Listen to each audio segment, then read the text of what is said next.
Kisah Rasul pasal 7. Jawaban Stefanus. Ayat 1, lalu imam besar itu berkata, "Benarkah demikian?" Dan ia berkata, "Tuan-tuan dan saudara-saudara dan bapak-bapak, dengarkanlah, Allah yang mulia itu menampakkan diri kepada bapa kita Abraham, ketika ia berada di Mesopotamia, sebelum ia tinggal di Haran. Dan berfirman kepadanya, keluarlah dari negerimu dan dari sanak saudaramu, dan masuklah ke tanah yang akan kutunjukkan kepadamu." Lalu ia keluar dari tanah orang Kasdim dan tinggal di Haran. Dan dari situ, ketika bapaknya meninggal, ia masuk ke tanah ini di mana kamu sekarang tinggal. Dan Allah tidak memberikan kepadanya warisan di dalamnya, bahkan setapak kaki pun tidak, tetapi ia berjanji, bahwa ia akan memberikannya kepadanya menjadi miliknya, dan kepada keturunannya sesudah dia, ketika ia belum beranak. Dan Allah berkata demikian, bahwa keturunannya akan menumpang di negeri asing, dan mereka akan diperbudak dan ditindas 400 tahun. Tetapi bangsa yang akan memperbudak mereka itu akan kuhukum, demikianlah firman Allah, dan sesudah ini mereka akan keluar dan akan melayani aku di tempat ini. Lalu ia memberikan kepadanya suatu perjanjian sunat, dan demikianlah Abraham memperanakkan Ishak, dan menyunatkannya pada hari yang ke-8. Dan Ishak memperanakkan Yakub, dan Yakub memperanakkan ke-12 nenek moyang kita. Dan oleh sebab iri, nenek moyang kita menjual Yusuf ke Mesir, tetapi Allah menyertainya. Dan melepaskan dia dari semua penderitaannya, dan memberikannya anugerah dan hikmat di hadapan Firaun, Raja Mesir. Lalu ia mengangkatnya menjadi pemerintah atas Mesir dan seluruh istananya. Maka datanglah bala kelaparan di seluruh negeri Mesir dan Kanaan, dan suatu penderitaan yang besar, sehingga nenek moyang kita tidak mendapatkan makanan. Tetapi ketika Yakub mendengar bahwa ada gandum di Mesir, ia mengutus nenek moyang kita pertama kalinya. Dan pada kedua kalinya, Yusuf dikenali oleh saudara-saudaranya, lalu kebangsaan Yusuf diketahuilah oleh Firaun. Lalu Yusuf menyuruh menjemput Yakub, ayahnya, dan semua sanak saudaranya, 75 jiwa. Lalu turunlah Yakub ke Mesir, kemudian matilah ia dan nenek moyang kita. Lalu jenazahnya dibawa ke Sikem, dan ditaruhnya di kuburan yang dibeli Abraham dengan sejumlah uang perak dari putra-putra Hemor, nenek moyang orang Sikem. Tetapi ketika waktu dari perjanjian itu semakin dekat, yang dalam halnya Allah sudah bersumpah kepada Abraham, maka bangsa itu bertambah banyak dan berlipat ganda di Mesir. Sampai bangkit seorang raja lain yang tidak mengenal Yusuf. Raja itu berlaku licik kepada bangsa kita, dan menindas nenek moyang kita, sehingga mereka harus membuang bayi-bayinya, supaya jangan hidup. Pada waktu itulah Musa dilahirkan, dan amat elok, dan ia diasuh 3 bulan di rumah bapaknya. Dan ketika ia dibuang, putri Firaun memungutnya, dan mengasuhnya sebagai putranya sendiri. Dan Musa dididik di dalam segala hikmat orang Mesir, sehingga ia berkuasa di dalam perkataan dan perbuatannya. Dan ketika ia berusia genap 40 tahun, timbullah keinginan di dalam hatinya untuk mengunjungi saudara-saudaranya, bangsa Israel. Dan oleh sebab melihat seorang menderita ketidakadilan, ia membela dan membalaskan bagi orang yang ditindas itu, dengan membunuh orang Mesir itu. Sebab ia mengira saudara-saudaranya akan mengerti, bahwa dengan tangannya Allah akan melepaskan mereka, tetapi mereka tidak mengerti. Dan keesokan harinya, ia menampakkan diri kepada mereka ketika mereka sedang berkelahi, dan berusaha mendamaikan mereka. Katanya, "Saudara-saudara, kamu ini bersaudara, mengapakah kamu saling menganiaya?" Tetapi orang yang menganiayakan orang di sebelahnya itu menolaknya. Katanya, "Siapakah yang menjadikan kamu pemerintah dan hakim atas kami? Apakah engkau hendak membunuh saya seperti yang engkau lakukan kepada orang Mesir itu kemarin?" Lalu larilah Musa karena perkataan ini, dan menjadi orang asing di tanah Midian. Di sana ia memperanakkan 2 putra. Dan ketika 40 tahun telah berlalu, tampaklah kepadanya di padang gurun di Gunung Sinai, seorang malaikat Tuhan di dalam suatu nyala api dalam semak duri.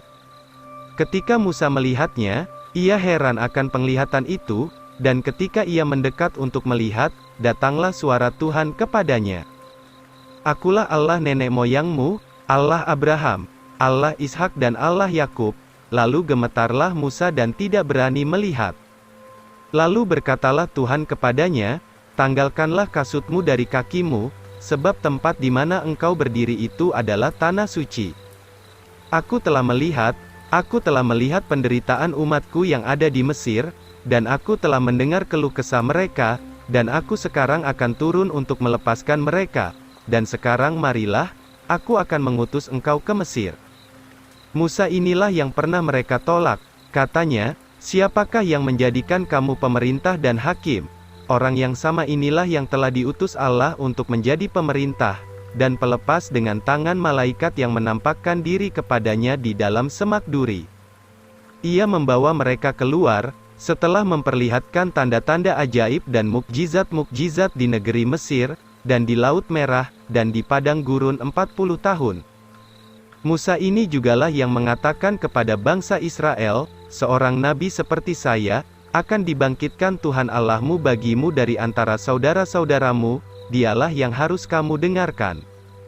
Inilah dia, yang ada dalam gereja di padang gurun, bersama dengan malaikat yang berkata-kata kepadanya di Gunung Sinai, dan bersama-sama dengan nenek moyang kita, yang menerima perkataan yang hidup untuk disampaikan kepada kita. Tetapi nenek moyang kita tidak mau taat, melainkan menolaknya, dan di dalam hatinya mereka ingin kembali lagi ke Mesir. Katanya kepada Harun, buatkanlah kami ilah-ilah yang berjalan di depan kami, sebab Musa ini, yang membawa kami keluar dari tanah Mesir, kami tidak tahu apa yang telah terjadi dengan dia. Dan pada waktu itu mereka membuat seekor anak lembu, dan mempersembahkan kurban sembelihan kepada berhala itu, dan bersuka cita di dalam pekerjaan tangannya sendiri. Lalu berpalinglah Allah, dan membiarkan mereka menyembah tentara langit, sebagaimana sudah tertulis di dalam kitab nabi-nabi, hai kamu isi rumah Israel, apakah kamu mempersembahkan kepadaku, binatang-binatang sembelihan dan kurban selama 40 tahun di padang gurun? Ya, kamu mengusung kemah Molok, dan bintang Refan Allahmu, patung-patung yang kamu buat untuk disembah, dan aku akan membawa kamu pergi sampai melebihi Babel. Nenek moyang kita, mempunyai kemah kesaksian di padang gurun, seperti yang diperintahkan Allah dengan mengatakan kepada Musa, bahwa ia harus membuatnya menurut contoh yang telah dilihatnya. Kemah itu diterima nenek moyang kita yang berikutnya, dibawa masuk bersama dengan Yosua ke dalam negeri milik bangsa-bangsa kafir, yang dihalau Allah dari hadapan nenek moyang kita sampai kepada zaman Daud. Daud diperkenan Allah, dan ingin mendapatkan sebuah kemah bagi Allah Yakub. Namun Salomolah yang membangunkan sebuah rumah baginya. Tetapi yang Maha Tinggi tidak tinggal di dalam bait-bait yang dibuat dengan tangan manusia, sebagaimana kata Nabi.